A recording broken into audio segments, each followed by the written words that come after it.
عورتیں جو زیب و زینت کی جو چیزیں استعمال کرتی ہیں وہ اصل حلال ہے، جب تک کہ کسی چیز کی حرمت پہ کوئی دلیل نہ آ جائے کہ فلاں کام وہ نہیں کرے گی، فلاں چیز وہ استعمال نہیں کرے گی، تو پھر ہم کہیں گے کہ یہ حرام ہے۔ حلال اور حرام ہم کس بنیاد پر؟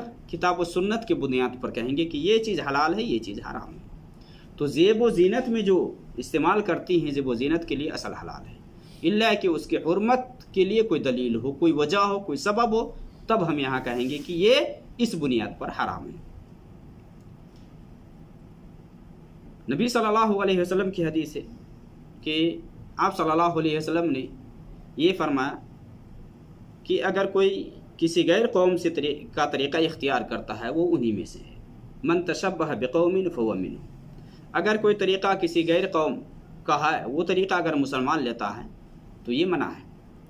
یا مان لے کہ مرد اگر عورت کا طریقہ اختیار کرتا ہے یا عورت مرد کا طریقہ اختیار کرتی ہے تو ہم کہیں گے یہ منع ہے، یہ منع ہے، ورنہ پہناؤ اوڑھاؤ کھانا پینا سب میں حلال ہے۔ تو زیورات کے تعلق سے کہ بچیوں کے اندر ہی بچپن سے ہی اللہ رب العالمین نے یہ صفت ڈال دیا ہے کہ بچی بناؤ سنگھار اور زیبائش آرائش کی طرف بچپن سے ہی مائل رہتی ہے، اس کا میلان، بچی کا میلان بچپن سے ہی ہوتا ہے، بناؤ سنگھار پر وہ دھیان زیادہ دیتی ہے بچپن سے۔ چھوٹی بچی ہے نا، اگر اس کے اندر ہلکا بھی سمجھداری آ گئی ہے تو وہیں سے وہ بناؤ سنگھار کی طرف زیادہ دھیان دینے لگتی ہے، اور اس چیز کو اللہ رب العالمین نے قرآن میں ذکر کیا ہے۔ أَوَمَنْ يُنَشَّأُ فِي الْحِلْيَةِ وَهُوَ فِي الْخِصَامِ غَيْرُ مُبِينٍ، اس آیت کے اندر اصل میں کفار کے عقیدہ اور نظریہ کو رد کیا اللہ رب العالمین نے۔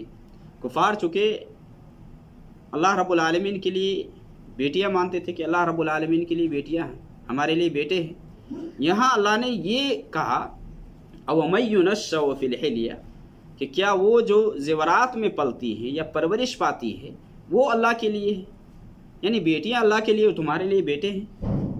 وَهُوَ فِي الْخِصَامِ غَيْرُ مُبِينٍ، اللہ نے یہ فرمایا کہ وہ ابھی چھوٹی ہوتی ہے اور جھگڑا جب آپس میں کرتی ہے نا تو اپنی بات کو واضح بھی نہیں کر پاتی ہیں۔ یہ بچیاں جب آپس میں دیکھے ہوں گے آپ، جب بچے آپس میں لڑتی ہیں جھگڑتی ہیں نا تو جھگڑتی ہیں لیکن اپنے مسئلہ کو یا مدعا کو ظاہر بھی نہیں کر پاتی، واضح نہیں کر پاتی کہ کس بنیاد پہ یہ آپس میں جھگڑ رہی ہے، ایسا بھی ہوتا ہے۔ لیکن بچپن سے ہی اس کے اندر بناؤ سنگھار کا سسٹم ہوتا ہے اور اس کے طرف میلان ہوتا ہے بچپن سے ہی۔ تو یہ اللہ کی طرف سے ایک ودیت کی ہوئی صفت ہے عورت کے اندر کہ بچپن سے ہی بناؤ سنگھار کی طرف وہ توجہ دیتی ہے۔ اسلام نے ایک عورت کو خاص کر کے جب شادی شدہ ہے تو اسے یہ حکم دیا ہے کہ وہ اپنے شوہر کے لیے بنے سنورے۔ ہاں، جہاں منع ہے اسلام نے کہ ایک عورت کو یہ کہا ہے کہ جب وہ باہر جاتی ہے تو خوشبو وغیرہ لگا کر کے اگر جاتی ہے اور یہ اس کے دماغ میں بات ہے کہ مردوں کے پاس سے وہ گزرے گی، مرد حضرات اس کی خوشبو سونگھیں گے، تو یہ منع ہے۔ حدیث کے اندر آیا ہے کہ وہ زانیہ کہلاتی ہے، اس کو زانیہ کہا جاتا ہے۔ حدیث کے اندر یہ بھی ہے کہ عورت اگر باہر جاتی ہے یا مسجد جاتی ہے تو حدیث کے اندر آیا ہے کہ اگر وہ بغیر خوشبو کے اگر مسجد جائے تو وہ جا سکتی ہے، خوشبو نہ لگائے، مسجد میں جائے تو خوشبو نہ لگائے۔ گھر کے اندر خوشبو لگا سکتی ہے، گھر میں مان لے کہ جہاں اجانب نہیں ہے، اجنبی نہیں ہے، غیر محرم نہیں ہے، صرف محارم ہے، باپ ہے، بھائی ہے، دادا ہے، تو وہ گھر میں خوشبو لگا سکتی ہیں۔ لیکن باہر خاص کر کے اگر مردوں کے پاس سے گزرنا پڑ رہا ہے یا گزرے گی تو وہاں لگا کر کے نہیں جانا چاہیے۔ ہاں، صرف عورتوں ہی کی بات ہے، عورتوں ہی میں رہے گی تو لگا سکتی خوشبو۔ بناؤ سنگھار میں بہت کچھ ہے، بہت کچھ ہے، بہت ہے جو مان لے خوبصورتی لانے کے لیے میک اپ کرتی ہے، کیا کیا کرتی ہے، بہت زیورات لگاتی ہیں۔ تو زیورات میں ایک چیز عورتوں میں جو دیکھنے کو ملا ہے وہ پائل پہنتی ہے، پائل، پازیب، پیر میں جو پہنا جاتا ہے یہ زیور پائل۔ تو کیا پائل لگانا یہ حرام ہے عورت کے لیے، یا پازیب پہننا یہ حرام ہے؟ نہیں، حرام تو نہیں ہے، لیکن گھنگرو اللہ پہننا صحیح نہیں۔ اس کو ہمیں سمجھنا اس انداز میں ہے، اس انداز میں سمجھنا ہے کہ اصل چیز کی یہ حلال ہے۔ میں پہلے کہا کہ زیب و زینت کی جو چیز ہے اصل حلال ہے، اس کی حرمت کی کوئی دلیل ہے تو پھر ہم کہیں گے یہ منع ہے۔ زیورات میں جو بھی وہ لگاتی ہے، کان میں لگاتی ہے، گلے میں لگاتی ہے، پیر میں پہنتی ہے، جائز ہے۔ ज़ेब व ज़ीनत की चीज़।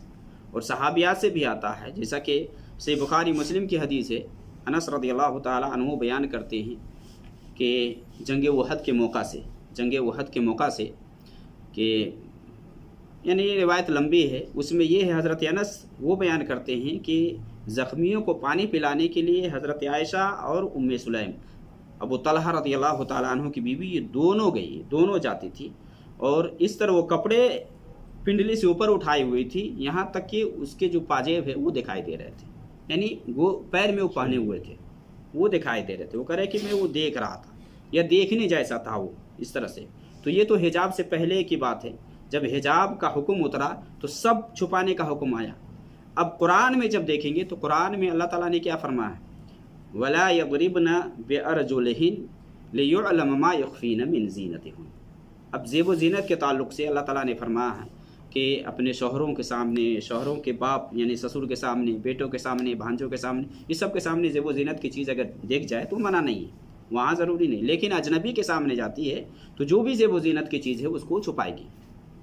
अल्लाह ताला ने सूरह नूर की उसी आयत में यानी आयत नंबर 31 में अल्लाह ने भी फरमाया वला यज़रिबना बिअरजुलिहिन, कि जब वो बाहर जाती हैं तो अपने पैरों को ज़ोर ज़ोर से नहीं मारेगी, ज़ोर ज़ोर से मार करके वो नहीं जाएगी। लियुअलम मा यख़फ़ीन मिन ज़ीनतिहिन, ताकि जो वो ज़ीनत के जो ज़ेवरात हैं या ज़ीनत की जो चीज़ें वो इस्तेमाल की हुई हैं वो उसके बारे में पता चल जाए या वो ज़ाहिर हो जाए।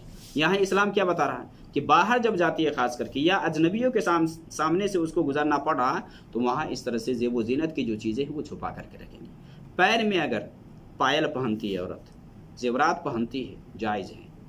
हाँ, यहाँ कह सकते हैं कुरान करीम की इस आयत के बुनियाद पर कि अगर आवाज़ आ रही है वला यज़रिबना बिअरजुलिहिन, अपने पैरों को मारने से कि उसकी झनकार आए या मान लिया आवाज़ आए तो फिर ये मना है, इस बुनियाद पर मना है।